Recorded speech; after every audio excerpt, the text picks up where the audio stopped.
Hello everyone! Welcome back again to my channel. Kamusta po kayong lahat mga kasukoy, mga kalingap at lahat ng sumusuporta sa ating mga advocacy? Isang mapagpalang araw po muli sa ating lahat. Sa vlog natin ngayon, sasamahan natin si Early at ang kanyang mama at tatalakayin natin ang isang napakahalagang tanong. Bakit nga ba ayaw umalis ng mama ni Early, pati si Early mismo, sa kanilang bahay na nasira ng bagyo? Kahit delikado, kahit baklas ang mga dingding, kahit pansamantala lang ang pagkakatayo, bakit nila pinipiling manatili roon? Yan ang alamin natin. Kaya bago ang lahat, huwag kalimutang mag-subscribe at suportahan sina Val Santos Matubang, Kalingap Rob, Edna Vlogs, at syempre, Kalingap Edu. Marami po silang mga ginagawang misyon para makatulong sa mga kababayan natin. Bakit ayaw lumipat ni Mama Early? Habang papalapit pa lang kami sa lugar, kita na agad ang pinsalang iniwan ng bagyo. Mga yero na nilipad ng hangin, mga kahoy na nabali, at mga lumang kagamitan na pilit pang isinalba. At sa gitna ng lahat ng ito, naroon si Mama Early. Tahimik lang, pero kita sa muka ang pagod at pangamba. Nang tanungin namin siya kung bakit gusto pa rin niyang manatili dito, ito ang paliwanag niya. Sanay na po kami dito. Kahit mahina ang pagkakatayo, kahit pansamantala lang, dito po yung kinalakihan namin. Gusto namin yung may konting tibay at konting ginhawa, pero mahirap lumipat agad-agad. May punto rin siya. Hindi rin pala sila naghihintay ng final na plano ng mga tutulong. Gawa ng kagustuhang magkaroon agad ng masisilungan, pinangunahan na nila ang pagpapagawa kahit hindi pa napag-uusapan ng buo. Bukod doon, may isa pang malaking issue. May ibang plano sana ang ilang sponsors. Gusto sana nilang magpatayo ng maliit na apartment-style na tirahan para sa pamilya.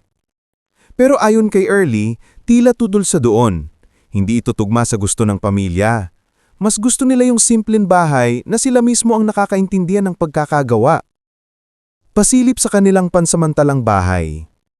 Pagpasok namin sa loob, ramdam mo talaga ang hirap. Yung mga haligi, sila mismo ang nagbuhos ng simento. Yung mga kahoy at yero, galing sa kung saan-saan basta may magagamit.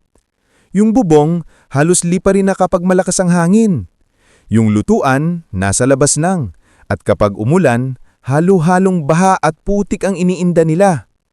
Yung mga plato at gamit nila, halos nakasalansan lang kung saan may tuyo. Pero kahit ganito, may kakaibang tapang sa mga mata ni Mama Early. Sabi nga niya, "Di baling magtiis kami. Kahit walang ulam minsan, basta meron lang kaming masisilungan."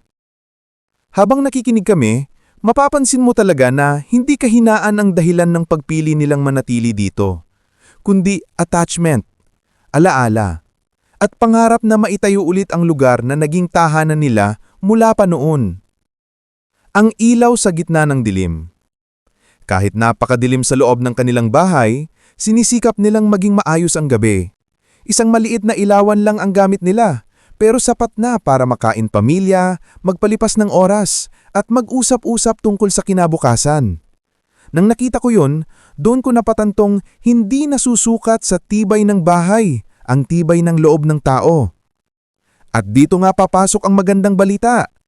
Marami pong nagpadala ng tulong para kina Early at sa kanyang mama. Isa na rito si Tito James, na bukas palad na nagbigay para masimulang ang pagkukumpini at pag-aayos ng kanilang tirahan.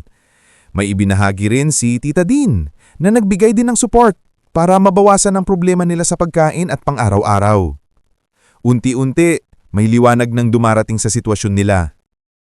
Kung nagustuhan niyo po ang update na ito, huwag kalimutang mag-like, i-share at i-subscribe para mas marami pa tayong matulungan at masubaybayan ang kanilang kwento.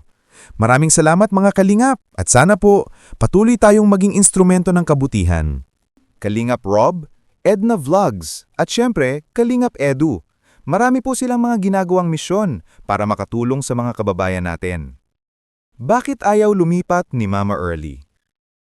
Habang papalapit pa lang kami sa lugar, kita na agad ang pinsalang iniwan ng bagyo. Mga yero na nilipad ng hangin, mga kahoy na nabali, at mga lumang kagamitan na pilit pang isinalba. At sa gitna ng lahat ng ito, naroon si Mama Early. Tahimik lang, pero kita sa muka ang pagod at pangamba. Nang tanungin namin siya kung bakit gusto pa rin niyang manatili dito, ito ang paliwanag niya. Sanay na po kami dito. Kahit mahina ang pagkakatayo, kahit pansamantala lang, dito po yung kinalakihan namin. Gusto namin yung may konting tibay at konting ginhawa, pero mahirap lumipat agad-agad. May punto rin siya. Hindi rin pala sila naghihintay ng final na plano ng mga tutulong. Gawa ng kagustuhang magkaroon agad ng masisilungan, pinangunahan na nila ang pagpapagawa kahit hindi pa napag-uusapan ng buo. Bukod doon, may isa pang malaking issue. May ibang plano sana ang ilang sponsors. Gusto sana nilang magpatayo ng maliit na apartment-style na tirahan para sa pamilya. Pero ayon kay Early, tila tudol sa doon. Hindi ito tugma sa gusto ng pamilya. Mas gusto nila yung simpleng bahay na sila mismo ang nakakaintindihan ng pagkakagawa. Pasilip sa kanilang pansamantalang bahay. Pagpasok namin sa loob, ramdam mo talaga ang hirap. Yung mga haligi, sila mismo ang nagbuhos ng simento. Yung mga kahoy at yero, galing sa kung saan-saan basta may magagamit. Yung bubong, halos lipa rin na kapag malakas ang hangin. Yung lutuan, nasa labas lang. At kapag umulan, halo-halong baha at putik ang iniinda nila.